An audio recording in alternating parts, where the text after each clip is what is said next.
Hi everyone, I am Deeksha Madan, Rajasthan Judicial Services Rank 3 and you are watching me on Delhi Knowledge Track.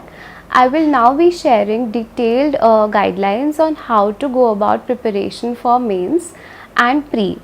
So the mantra for mains preparation is in 6 key points. So the first is active studying, second is active revision, third is case laws, fourth is mental revision, fifth is consistency, and then sixth is answer writing.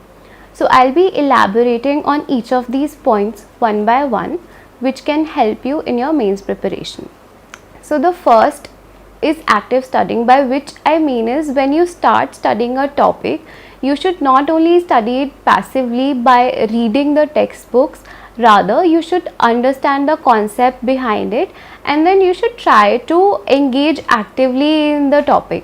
You should try note making, however that is subjective and many people just study from the books and maybe make notes in the margin, but personally I highly relied on note making. That helped me limit my resources as well as study the topic actively and note down and jot down the most important dimensions of that topic. So that is what I mean by active studying. The second key point is active revision. So now it's similar to actively studying, and by active revision I mean when you start revising a topic after you have studied it thoroughly, you should not just open your book and start reading the topic again. Rather than doing that, you should first try to recollect whatever you had studied about it and then open the book and then tally with what are the points that you missed while you were revising it actively in your mind. So that is called active revision, because this way you will be able to retain the essence of the topic better. Now the third key point is reading case laws. By reading case laws, I don't mean that you should go frenzy and read like 50-60 case laws which are referred in a book about a topic. Rather than doing that, you should at least be in a habit of reading the whole judgments which are available on the official website of the Supreme Court or High Courts or maybe Indian Qanun. That is a free platform and that is available for all. So you can go to Indian Qanun or any other subscription if you have of SEC or Manupatra, and then you can be in the habit of reading the whole judgment, maybe the landmark ones or the latest ones, because it will help you in understanding the application of law of what you had just studied. So you will be able to apply law on real facts. You would be learning how to do that. Then secondly, you would be able to learn how evidence is appreciated by judges. Thirdly, if you start reading whole judgments, then you would be familiar with the language that the judges use and it will be very beneficial for you in answer writing. Your flow of thought will develop so much that you would be able to write your answers fluidly and even reflect the beautiful language those judgments contain. Then the fourth point is mental revision. So by mental revision, I mean that if you study a topic and then try to revise it mentally when you are doing some menial tasks, maybe when you are brushing your teeth or when you are sitting idly, then you will be able to retain it for a longer time. And you can do this exercise that whatever you have studied during the day, you can revise it mentally in your mind before going to the bed so that it sticks in your head maybe throughout the life. If you start revising the topics mentally, then you would be able to explore many dimensions of the topic and then it would give an edge to your answers. If you start innovating different dimensions of the topic which is not found in the textbook, then you would be able to write it in your answers and it would give you an edge over the other candidates who might be writing whatever is provided in the standard textbooks. So the fifth key point is consistency. Now everybody does hard work and everybody does smart work. So it is required actually for these exams, and more than that, what is required is being consistent. If you are consistent in your studies and you are revising the topics indefinitely multiple times and you are studying daily, the number of hours don't matter. You don't need to put in 10 hours every day or 12 hours every day, but what matters is whether you are actually able to revise and retain what you have studied, and that can only be achieved by consistently studying your syllabus. So the sixth point is answer writing. So answer writing practice, as I discussed in the overall strategy, is very important for these examination. If you start doing answer writing practice, then you would not be at loss for words when you are actually sitting in the examination hall and trying to write an answer, because it's hard to form a flow of thought spontaneously rather than if you have practiced for it. So that is the sixth key point. And the answers, how do you write an answer is also important. For example, in a theoretical question, you should always be intent on writing what has been asked, or if a general question has been asked, then you should try to incorporate every dimension of it. And if a practical question has been asked, then you should not try to write each and everything that you know about that topic, what is related to the topic. However, you should stick to the point, be brief, and only write what is the issue in that practical question. Only write about that and apply law upon it, and then give your decision, because that is the way to go about it.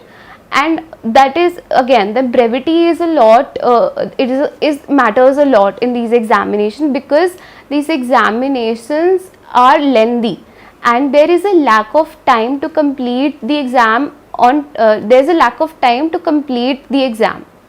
For example, in my law paper 2, that is criminal law paper, we had 2 judgments to write, and I could not complete my last judgment, that is the second judgment. So these papers are lengthy, and if you start doing answer writing practice, your speed would increase and you would be able to cover the examination within time and also leave some time to revise. Now I'll be talking about Rajasthan Mains specifically in the sense of a book list which is only a reference point, because then again you can refer to any standard book that is available in the market.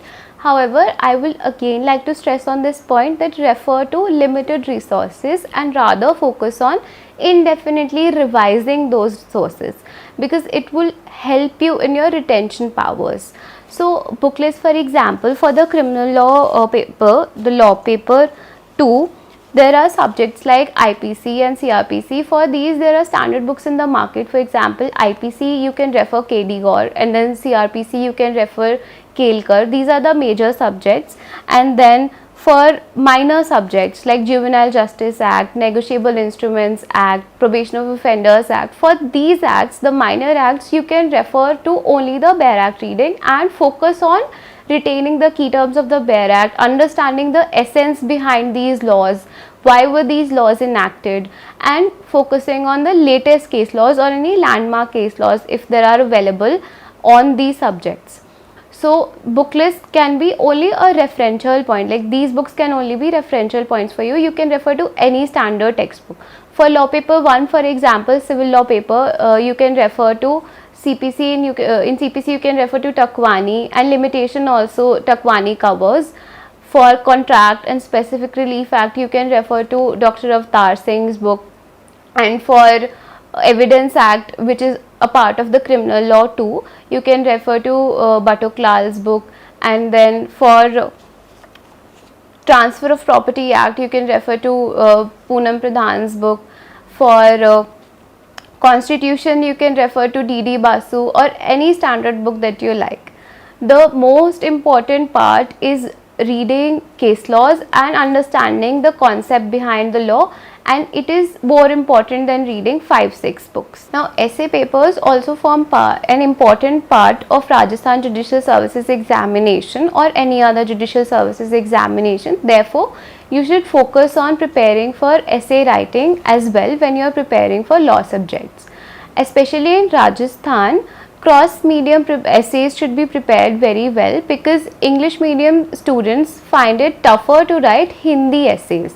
So you should focus more on that, but at the same time don't compromise on preparing your own medium essays too. So for essay preparation, I can tell you that for preparation of English essays, what I did was I used to daily read the editorial of the newspaper. You can read any newspaper. I used to read Indian Express, and then I had a notebook which I divided into different sections. For example, social issues, and then environment issues, and then women related issues, and children related issues. So from editorial, if you have an editorial on that issue, then you can read that editorial and add those points in your notebook, so that in future you have all those points collected with you and you can add those in your essays.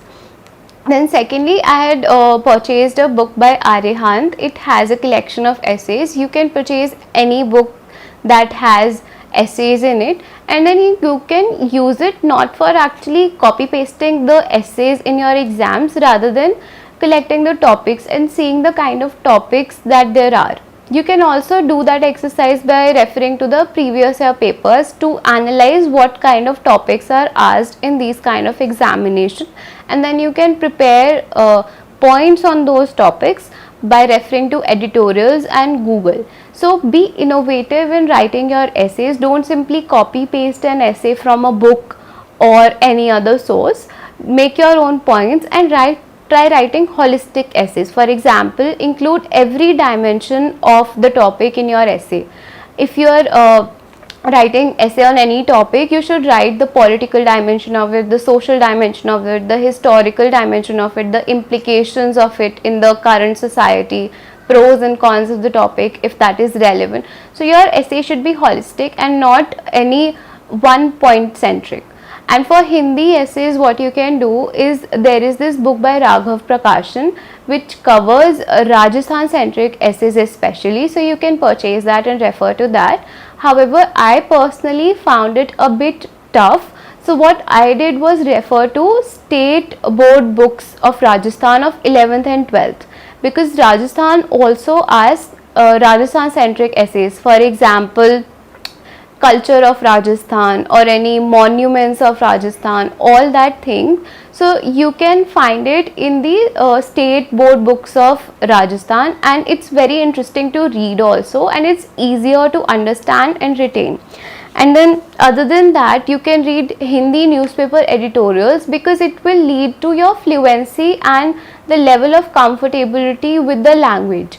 So your flow of expression would improve if you start reading Hindi.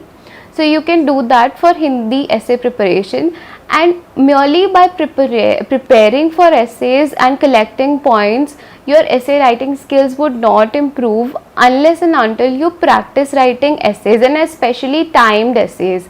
So try writing an essay maybe within half an hour, because each essay paper in Rajasthan has 3 essays to write.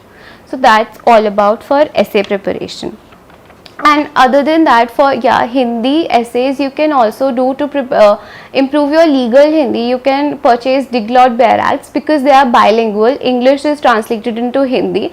So when you are reading a provision and while preparing for law, your Hindi would automatically improve, and flow of thought and expression would improve, and it will help you in your essay writing exercise. Now, another important component of mains examination in any judicial services examination is the judgment and order writing, and it especially forms a major part in the Rajasthan Judicial Services examination.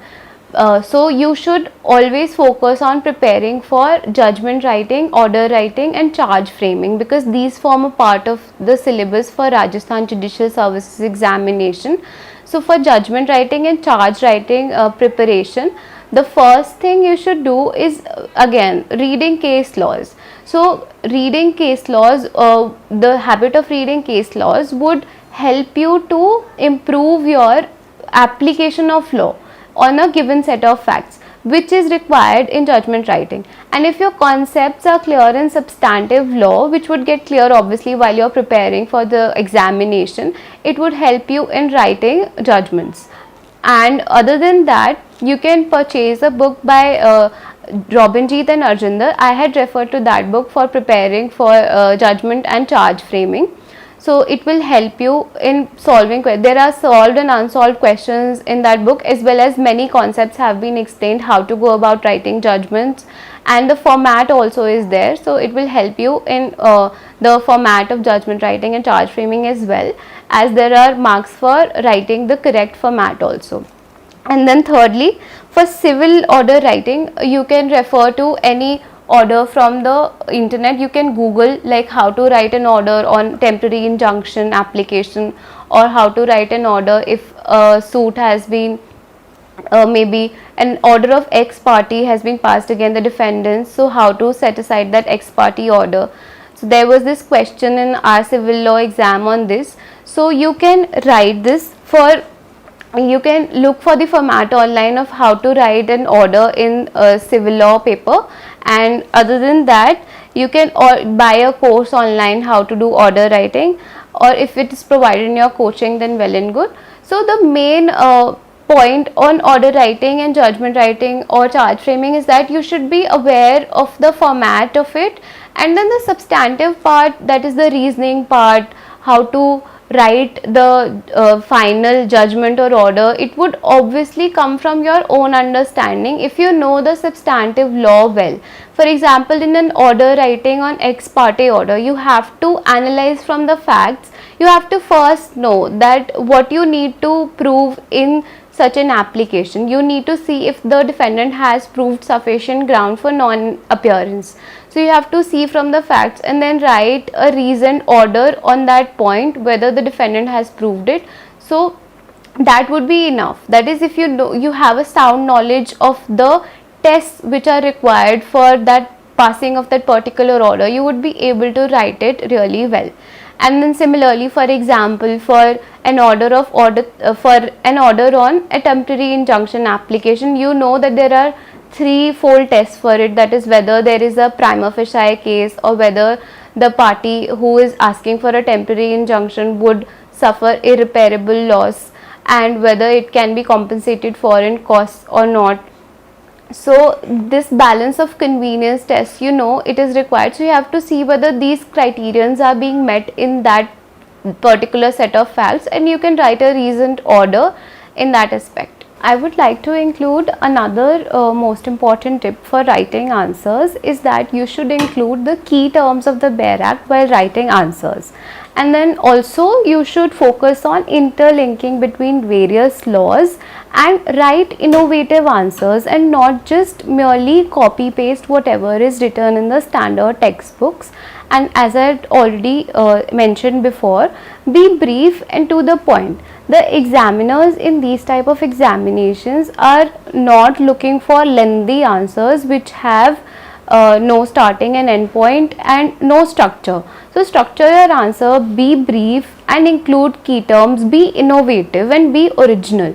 If you will write innovative answers, you will get an edge over the other candidates and be able to score more marks. And then other than that, if you focus on building your concepts, you will be able to tackle any kind of questions, be it theoretical or practical. And then there is this big myth about the Rajasthan Judicial Services examination, that it is purely theoretical. I would like to bust this myth and say that it's not so. Maybe it's a little more tilted towards theoretical questions, but for example, the exam I gave, it was 60-40 theoretical to practical. So you should always focus on building concepts rather than cramming the dimensions of a topic, because for writing practical questions while applying law on a particular set of facts, you need to know how evidence is appreciated and what law will be applied on those particular set of facts. And those sets of skill you can only acquire if your concepts are clear. So that is the key to answer writing in these type of examinations. Be brief, be to the point, interlink between various laws, and have a command over the concepts. Have a command over why the law is and not only what the law is. If you include essence in your answers, you will get exceptionally high marks and you will be able to clear it. Now I'll be talking about some preliminary examination specific tips. I mentioned before that your preliminary examination will get prepared alongside as you start preparing for these examinations right in the start, like when you do main centric preparation, because in pre the questions that are asked are from bare acts or maybe the names of the case laws, the number of the provision. So you would automatically be learning those when you will be preparing for your mains, because you would be doing a threadbare reading and interpretation of the provision that you are reading. However, there is a little change in approach just right before the examination, that is when you have to sit for the pre. Just in days before that, what you can do is focus on solely the bare act, that is learning the numbers or learning the key terms of the bare act, because questions from those are asked in the pre. And for analyzing what kind of questions are asked, you can refer to previous year papers and then accordingly go about reading the bare act. So what you can do is maybe look at the index and then see that this provision is contained in this section. So it will help you retain the section number better and you will be able to tackle pre. And other than that, for pre you should practice as many MCQs as you can from any standard book. I purchased Singles and Solanki for Rajasthan, which is Rajasthan centric. So Rajasthan syllabus was recently changed in 2018 and a lot of local laws were deleted. Local laws were deleted from the paper.